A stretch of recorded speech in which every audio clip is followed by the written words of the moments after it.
अलैकुम रहमतुल्लाह।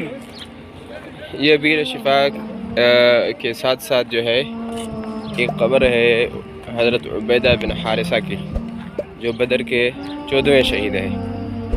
तो यहाँ पे कहा जाता है कि भाई उबैदा बिन हारिसा जो है वो यहाँ पे दफन है। जैसा कि हमने आपको बदर में भी दिखाया, शुहदा के जो नाम लिखे हुए थे तो उनमें एक उबैदा बिन हारिसा थे। तो ये जो आपको पत्थर नज़र आ रहे हैं यहाँ पे, वल्लाहु आलम बिस्सवाब, लेकिन कहा जाता है कि ये उबैदा बिन हारिसा रज़ियल्लाहु तआला अन्हु की कब्र है।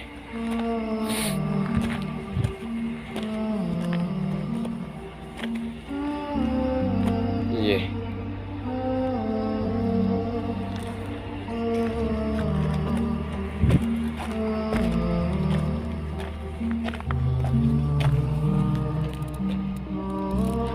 और नीचे वो वीर शिफा है, वो कुआं जहाँ से लोग पानी भर रहे हैं।